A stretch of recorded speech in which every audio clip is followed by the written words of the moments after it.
بسم اللہ الرحمن الرحیم الحمدللہ رب العالمین والصلاة والسلام علی رسولہ الکریم وعلی آلہ وصحبہ اجمعین۔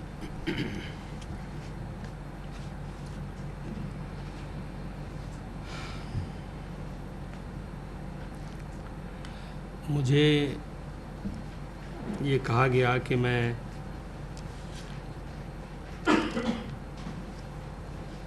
نبی کریم صلی اللہ علیہ وسلم کے بارے میں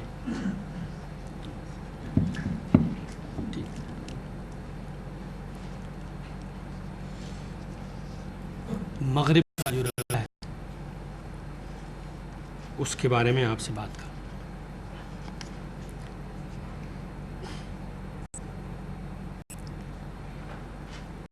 مغرب اس وقت ایک غالب تہذیب، غالب کلچر اور غالب سویلائزیشن کی حیثیت سے دنیا میں زندگی کے تمام معاملات میں لیڈنگ رول ادا کر رہا ہے۔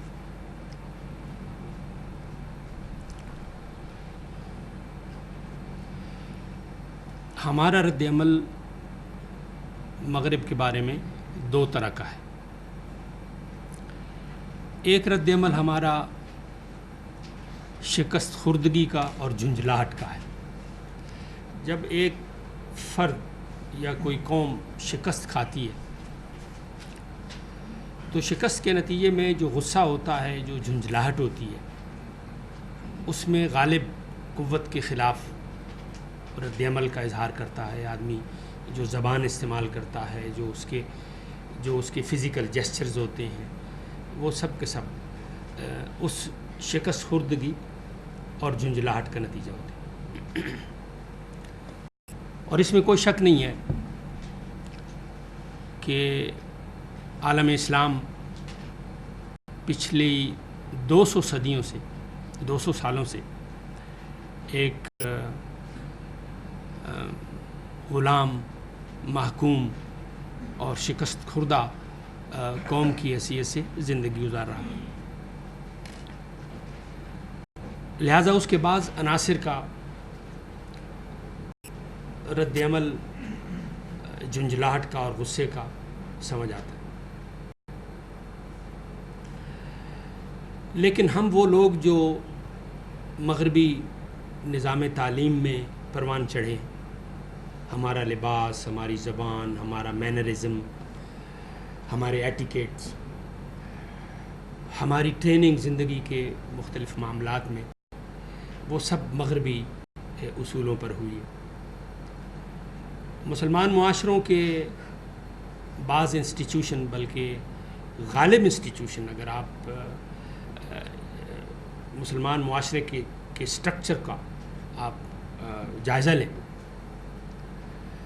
تو جو ماڈل ہم فالو کر رہے ہیں وہ سارے کا سارا مغربی ہے۔ ہمارا نظام تعلیم مغربی ہے، اور اب ہم تھوڑا سا 2-4 قدم آگے بڑھ کر کہہ رہے ہیں کہ پرائمری سے بلکہ پہلی جماعت کریں گے، تاکہ ہماری جو اگلی نسلیں ہیں انہیں اگر یہ احساس کہیں کسی سطح پر ہوتا ہے کہ ہم کسی اور معاشرے سے ہمارا تعلق ہے یا ہم کچھ اور نہج کے لوگ ہیں یا قوم ہیں، تو پہلی جماعت سے ہی ان کی برین واشنگ اس طرح ہو کہ وہ مغرب ہی کے انداز میں پڑھیں، سوچیں، سمجھیں، ان کی زبان بھی وہی ہو، وہ اپنی زبان سے بھی ناواقف ہوں، اپنے مینرزم سے بھی انہیں واقفیت نہ ہو، اور کوئی بات اگر انہیں اردو میں یا ان کی اپنی زبان میں، مادری زبان میں کہی جائے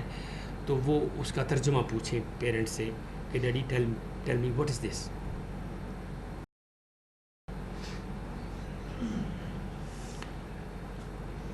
نظام تعلیم کو آپ چھوڑیں، آپ اپنا نظام عدل دیکھیں۔ ہم اینگلو سیکشن لاء کے تحت پڑھا رہے ہیں۔ آپ اپنا پولیٹیکل سسٹم دیکھیں۔ ہم ویسٹ منسٹر ماڈل پہ ہماری پارلیمنٹ آرگنائز ہے، اور اس ملک میں کئی مرتبہ ایوب خان کے زمانے میں یہ کوشش کی گئی کہ اس ملک کے پولیٹیکل سسٹم کو تبدیل کر کے پریزیڈنشل سسٹم کر دیا جائے. اور پریزیڈنشل سسٹم بھی it is also equally good, equally democratic as parliamentary system. لیکن یہاں کی پولیٹیکل پارٹیز نے احتجاج کیا, جلوس نکالے کہ ہم پارلیمنٹری سسٹم ہی کے تحت رہنا چاہتے ہیں, ہم پریزیڈنشل سسٹم نہیں کرنا چاہتے. فرانس میں پریزیڈنشل سسٹم ہے اور امریکہ تو ڈیموکریٹک ورلڈ کا چیمپئن اور لیڈر ہے.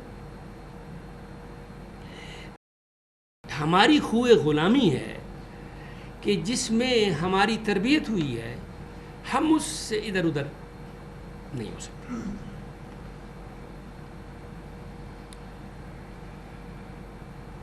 آپ عسکری انسٹیٹیوشن سے تعلق رکھتے ہیں, آپ مجھ سے زیادہ جانتے ہیں کہ ہماری عسکری روایت basically British tradition. We inherited all the tradition from British army. ہماری آرگنائزیشن, ہمارا سیٹ اپ, ہمارے سارے معاملات. اس لیے عالم اسلام کا ایک بہت بڑا حصہ ویسٹرن انسٹیٹیوشنز کے اندر اس قدر وہ انٹرنچڈ ہے کہ اسے اس کے علاوہ کسی اور ماڈل کے بارے میں سوچنا سمجھنا بہت مشکل ہے.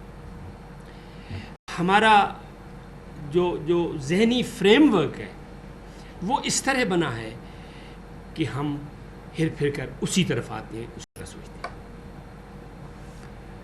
میں خود مغربی نظام تعلیم میں پڑھا ہوں, اگرچہ مدرسے کا طالب علم ہوں, لیکن مغربی نظام تعلیم میں پڑھا ہوں. میں نے ایڈنبرا یونیورسٹی سے پی ایچ ڈی کیا ہے, وہاں برطانیہ میں 10 سال رہا ہوں, وہاں کے انسٹیٹیوشنز کو, وہاں کی زندگی کو قریب سے دیکھا. لہذا ہمارا رد عمل مغرب کے بارے میں, جب ہم مغرب کے بارے میں بات کرتے ہیں تو دشمنی کا نہیں ہے, وہی ہے. ہمارا لباس, ہماری زبان, ہمارے مینرز, تقریباً ہم سب جو پڑھے لکھے لوگ ہیں وہ اس ٹریڈیشن کا حصہ ہیں. اس لیے میں آپ سے مغرب کے بارے میں جب بات کروں گا, یا ہم جب یہاں نفرت یا دشمنی کی بنیاد پر نہیں ہے. We appreciate leading role of the West in various part of the development, whether it is culture or civilization or education or whatever.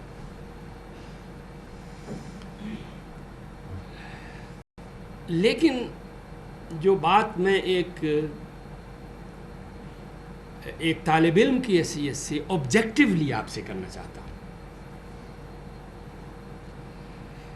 کہ اس تمام تر اپریسیشن کے باوجود, اس تمام تر تعلق کے باوجود, وہ ساری ذہنی اور فکری جو تربیت ہے اس کے باوجود جو ہمارا مغرب کے بارے میں رویہ ہے, اس لیے کہ ہم صدیوں کی اس روایت میں ہے کہ دل توڑ گئی اس کا 2 صدیوں کی غلامی, دارو کوئی ڈھونڈ اس کی پریشان نظری کا. تو ہم جو 2 صدیوں کی پروان چڑھنے والی نسلیں ہیں, ہم اس خوئے غلامی میں اس قدر رضامند ہیں کہ ہم کبھی نفرت کا یا دشمنی کا سوچ نہیں سکتے. لیکن ایک بات ہے, and I am telling you objectively honestly,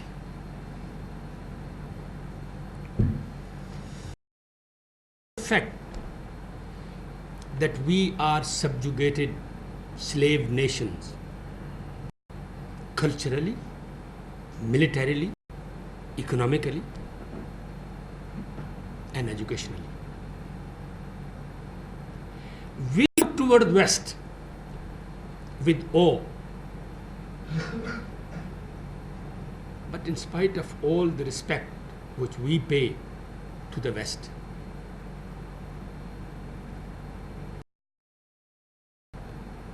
forgiven us. Why?